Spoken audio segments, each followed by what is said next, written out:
So you guys know me. I love me a good side-scrolling beat 'em up action RPG. I mean, look at Towerborn, how crazy I was with that. That just that beat 'em up style, just action RPG where you can just go wail in on enemies. I love those kind of games.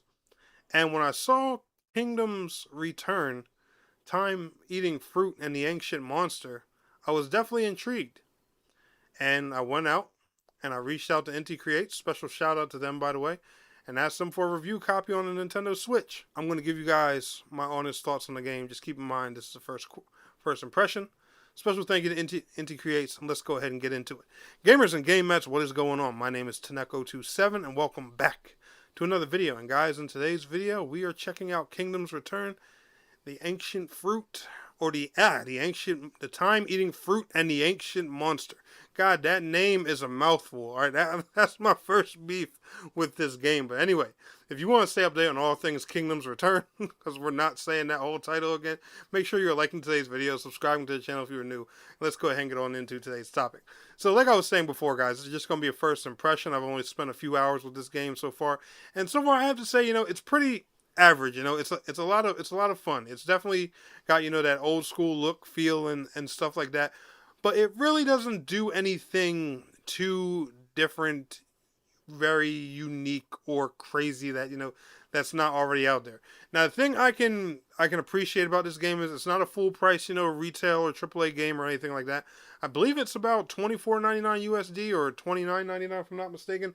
One cool feature you do get in this game though is there is a DLC that's coming that lets you play as the Galgun characters in the game. Now that part I thought was cool, and I definitely want to try out some of those characters. But right now, you got the basic four. You have a knight that uses a sword and shield. You have a witch mage like character.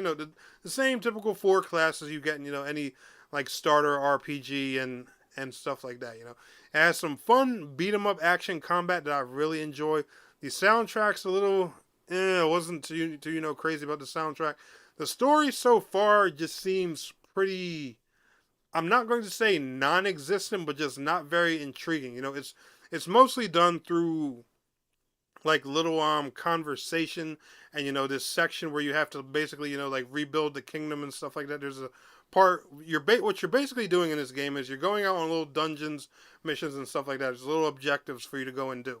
And every time you complete a mission, you get parts and different materials and things like that you can come back and rebuild the kingdom with. And building the kingdom in turn, helps your characters, gives you access to shops, lets you do more things and stuff like that. If you've ever played any like city builder kind of game that has like some RPG elements to it, you pretty much know what you're getting into.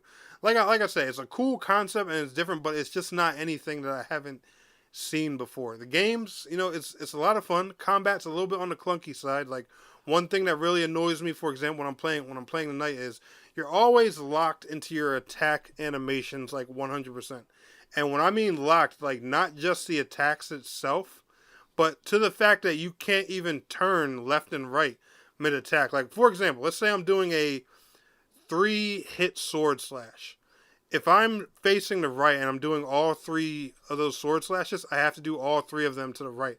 I can't, do one sword slash right and then if an enemy sneaks up on me, do two more to the left to make that enemy back off. It just, the combat, for something that's, really action packed and button mashing like that, I was just hoping it would feel a little bit smoother, and not have so many limitations. But in all fairness, I think they do it, to give it that kind of like old school retro, a bit more difficult feel, which I do appreciate. But again, like it feels more annoying than actually challenging. If you guys catch my drift.